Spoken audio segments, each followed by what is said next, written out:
В этом году Музей истории освоения Южной Якутии имени Ивана Ивановича Пьянкова отмечает свой 45-летний юбилей. Днем рождения музея считается 13 октября 1976 года, когда он был создан для сохранения истории экономического развития Южно-Якутского территориально-производственного комплекса и строительства города Нерюнгри. История музея началась в небольшом, в общем-то, уголочке Нерюнгринского горкома КПСС в его библиотеке, где располагался первое помещение музея и куда начали собираться основные фонды музея.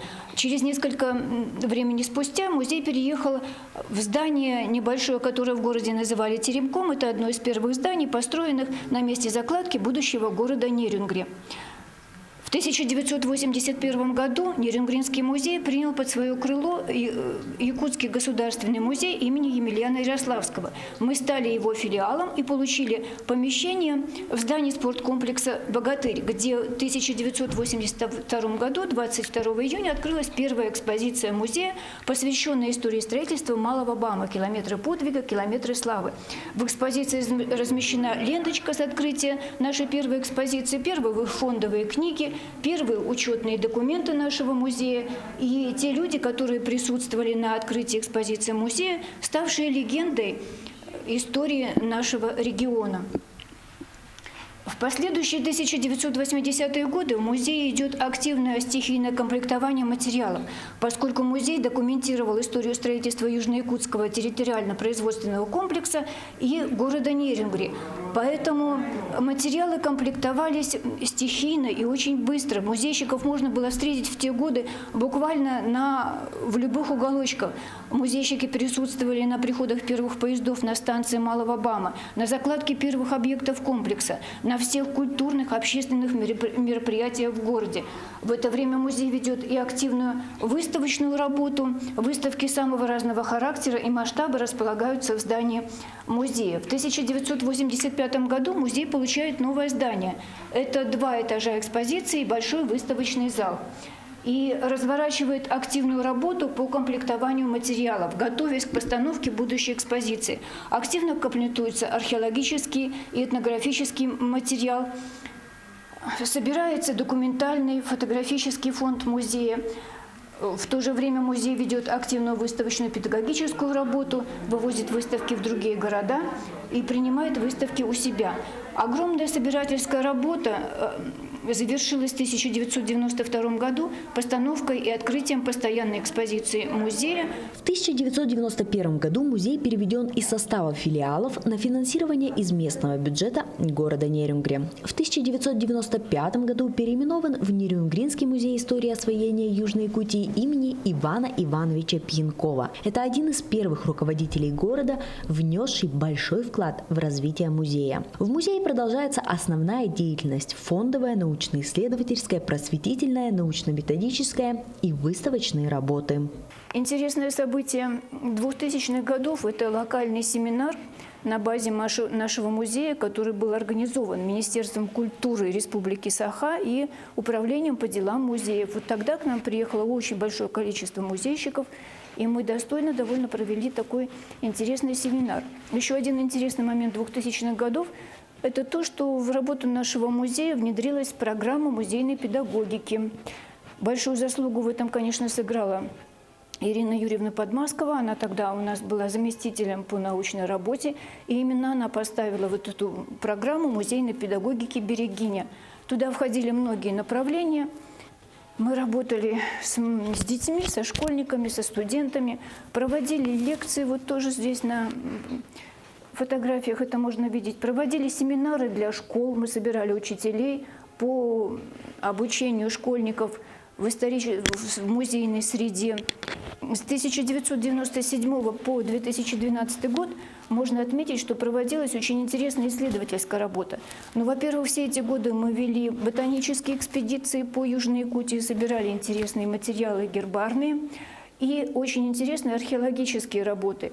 Директор нашего музея Сергей Анатольевич Воробьев и руководимый им археологический отряд открыл, изучил 2 больших интересных археологических стоянки на юге Якутии. Это Алдакай-1 и многослойная стоянка Усть-Чуга-2 эпохи неолита и бронзы.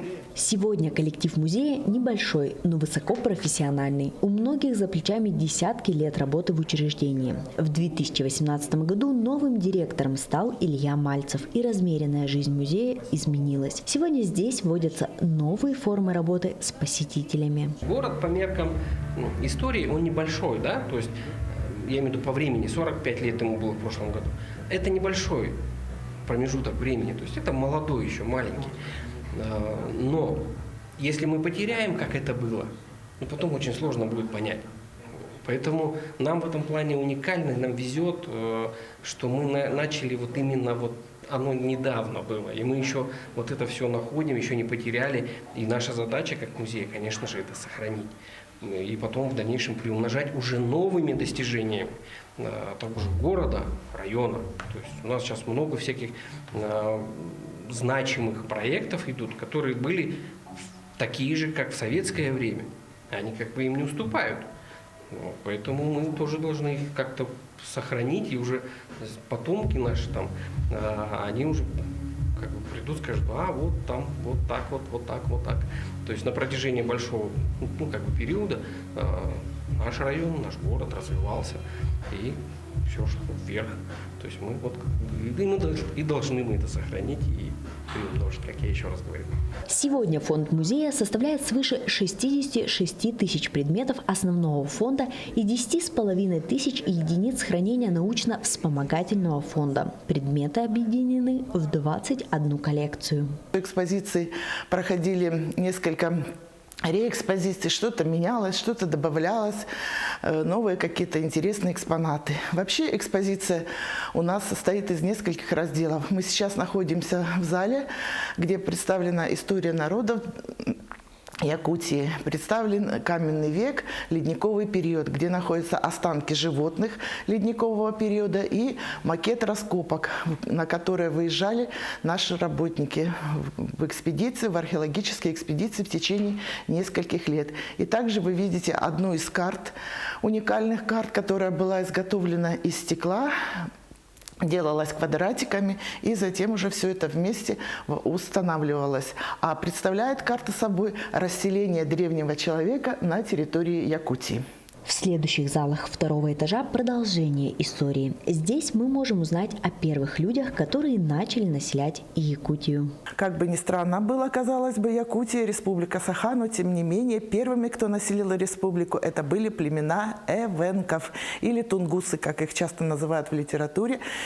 И мы знаем, что в нас в Нерюнгринском районе есть село Ингра, где как раз все вместе компактно и проживают вот потомки тех самых первых эвенков-арачонов. Если перевести арон с эвенкийского языка на русский язык, это как раз и будет олень, оленные люди. Дальше посетители музея узнают часть истории, когда Якутию начинают осваивать якутские племена. Здесь можно рассмотреть их летнее и зимнее жилище, мебель, посуду.